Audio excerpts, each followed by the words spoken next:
Hey guys, I really want to show you something. This is the very start of my Project Me. Back in 2000, I was reflecting on the year 2000 and I wrote down a series of questions that I'd gotten out of a magazine article. I've actually kept the magazine. It was the Sunday Times style section, back when the Sunday Times used to be a bigger format.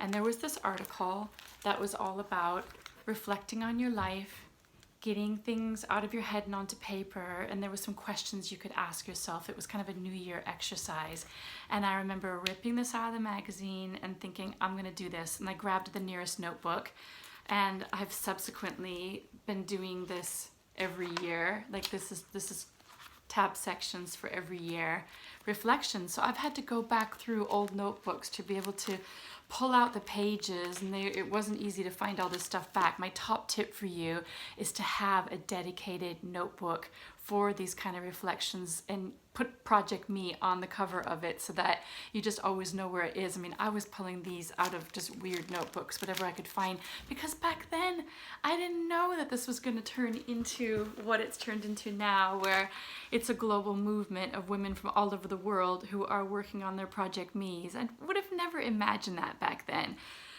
Let me tell you, I'm going to read a little bit of this to you. Oh my gosh, it's a combination of heartbreaking in the beginning and then completely woo-woo, because you get to see what happens when I put a pen to paper. So I'm reflecting back on the year 2000 and what did I accomplish? I wrote, I saw Max safely and happily through his first year. I learned how to be a mother. Max is 20 years old now.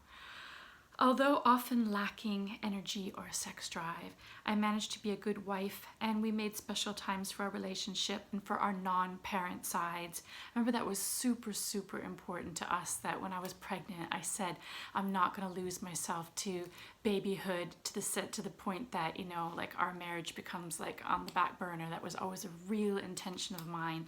And so that was one of my big accomplishments in 2000, was that we had plenty of date nights, and we generally managed to remain cool. I wrote I wrote down what my biggest disappointments were: lack of energy, lack of organization, painful sex leading to disappointments in the bedroom. The baby disrupts old patterns of lovemaking. Lack of creative energy and motivation. I was a freelance graphic designer back then. Surprised at the level of boredom and frustration I have felt on days I have Max to myself, feeling like I'm just passing time until naps or bedtime. Feeling overwhelmed often, constant list of things to do, things that never get done. Feeling like I spread myself too thin and I don't do anything good enough. Do you ever suffer from that one yourself? That was a big theme of mine. Guilt, not seeing certain friends often enough. Degree of time wasted each day. Oh my goodness. How do I limit myself? I wrote, I waste too much time watching telly. These were the days before the internet. These are the days before smartphones and Instagram and all the stuff that we can get distracted by now. And I was still finding myself being distracted back then by television. I put, unless something really watchable is on, do something else. Create a romantic setting in the bedroom. Lure him up. Create time for lovemaking. Don't just expect time will appear. It probably won't. Burn candles when doing pre-bed ritual of removing makeup, etc. Pamper myself. Create a calm environment. Burn candles in the house in the evenings. Play music while cooking. Create a sensual home, a sanctuary. If Helen Butler's watching this right now, Helen Butler's created a whole business around creating sanctuary in the home, and that people really crave this sanctuary. And there I was back in the year 2000 craving sanctuary. And the amazing thing is I remember that it was me writing down this desire for this in my life that just came once I put pen to paper, that got me into things I still do now. Now I use essential oils and I get them ready before my husband comes home, and I kind of gauge what kind of mood he's going to be in and put different oils in depending on that. And I play music while I cook, and I do, you know, you can tell that I set the theme for the bedroom. You know, I want my bedroom to feel like a sanctuary as well as a sexy place. So all of that was started way back then, you know, 20 years ago. Some other things I wrote down, just so much productivity woes, I can't even tell you. And those of you who see me now as the productivity and time management guru, well, 20 years ago, oh my gosh, absolutely not. I like this one. What did I learn about the previous year? What it means to be a parent and how it feels to love a child so deeply. What a joy a child brings to his parents.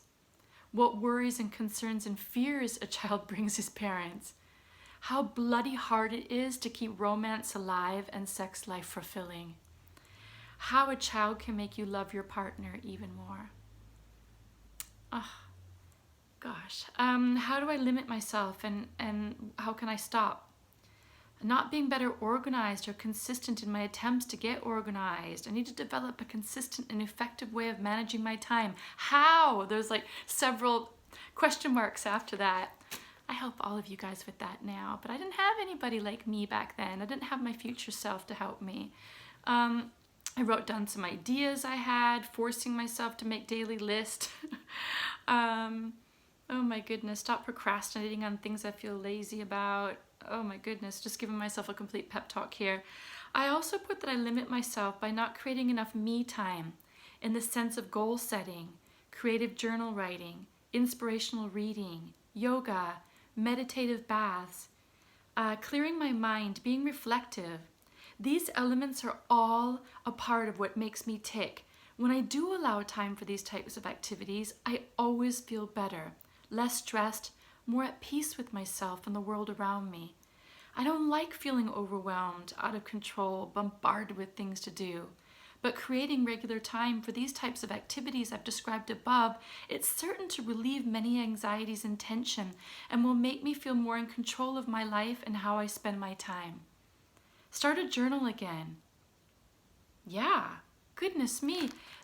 Guys, this is when I had my breakthrough, like, you know, in my life of just realizing that if I just spent some me time doing things that would nourish me and journaling again and reflecting on my life and setting goals and all of that, that it would turn my life around. Oh my goodness, I've got some more pages of things, but I don't want to go into every single thing here unless you want me to. If you ever want to hear more, I will definitely come back on and read more of this, but I'm aware of the fact that it might just be more interesting to me than to you.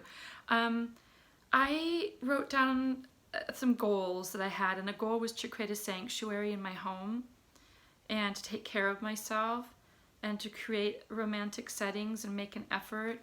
That was my goal for my love area of my life. And for other areas of my life, it was, like I said, to become more nurturing to myself and more self-reflection and all of that. So guys, you know, that was where all of this first started. And I wish I could tell you, you know, everything did get better year on year. I mean, when I go through all these different sections, there's missing years where I just cannot find it. Oh, I know I found them, but they're in like journals, so I don't want to rip the pages out because they're in journals. So I do have the other ones, but every year things did get better. But every year I reflected back on certain things, and some things were not changing. You know, it was like things were getting a bit better, but I still had productivity and time management. I still had all kinds of things that just consistently year on year, I would reflect back and go, this is still an issue. You know what? That was before I started like properly like meeting up with my power posse. We formed in 2008. So a good 8 years after this was how long it took me to start doing monthly check-ins. Before that, I was doing a yearly check-in and thinking that that was sufficient. Oh my gosh, what I know now is that that is never gonna work. You're gonna every January be writing down the same stuff.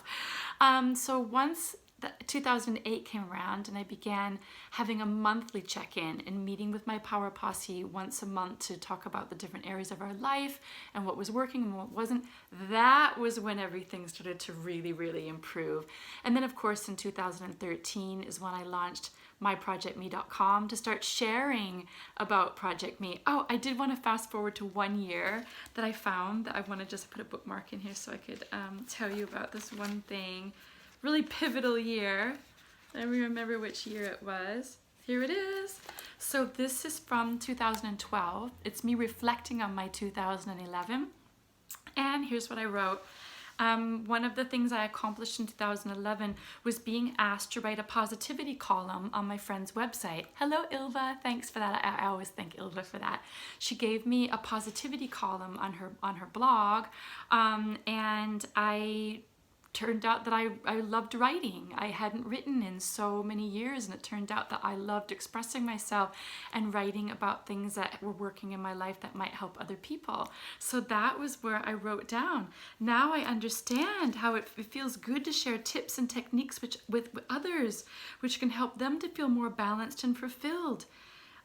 The individual feedback I receive every month from writing this blog post is inspiring and makes me realize how these concepts, which were new to me, are new to others. And then I wrote, I just had a vision. I put like stars around it. I just had a vision, a life coaching for mothers book. Guys, that was in January of 2012 that I wrote that. Doo-doo. That vision came alive in 2018. Took me a while, but that was because I launched projectme.com in 2013 and then got so caught up in running online programs and workshops and everything that the book kind of fell by the wayside until I was approached to actually write the book. That's how it works, you guys. So I just want to say that now there's something new, which I wish had been around and I wasn't using all this kind of stuff. Ta-da! This is the Monthly Date with Me workbook. This is your way of, in one simple place, being able to have that monthly check-in with yourself. Okay? So it tells you how, all the instructions are inside. There's a whole introduction. It talks you through how to do a check-in, talks you through how to use dream visions, to write down dream visions for the things that you want to happen in your life. There's all kinds of fun stuff in here, but I really encourage you to get this so that you can have that monthly date with you and make sure that you do it consistently every month. And the other amazing thing that you can do for yourself in this next year ahead is to join Project We. Project We is my online membership club. It helps you to remember to do that check-in every single month, and there's so much more. Once you do the check-in, you find out which life areas you're scoring a bit low that month, and you head to the password-protected members login website. It's called the Hub, and you go into the Hub, and there's boxes for the 8 different life areas. These are the 8 different life areas, and you head to that section for my top videos, action sheets. I bring in guest experts because I'm not going to pretend to be the expert on everything. We've got parenting coach, love coach, career confidence coach. I bring in experts from different areas, and then productivity and time management is now my area of expertise, so I teach that one myself. And then there's the community aspect. There's the whole community. We call it the Power Posse, and that is where you have got me and the support of so many women from all over the world.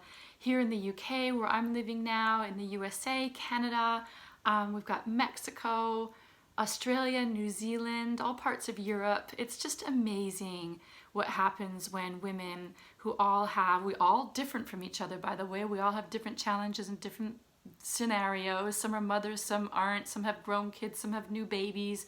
You know, that is all individual, but what we all have in common is a desire to be our best versions of ourselves and to step out of autopilot and be the conscious creators of our lives.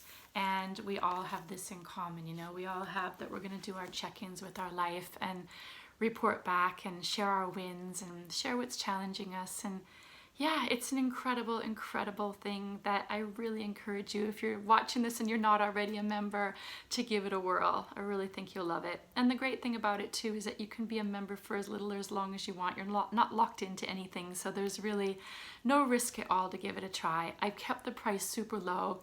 Last year I advertised it as this founder member rate. And all throughout the year, I was like, I should be raising the price now because, you know, I can see the magic that's happening in there and how it's changing people's lives. But I just have this thing about, like, I never end up raising the price. So get in there now before I finally do raise the price, and then you never pay more than your original joining fee. So I hope that you enjoyed a little glimpse into my year 2000 reflections. And if you're just starting on this journey yourself, gosh, you know, you can fast track yourself much faster than I ever did with my support, with all the action sheets and all the tools and resources that just were not around back in the year 2000. So take advantage of it all. Wishing you a fabulous year ahead, and I really hope to see you in Project We. Bye.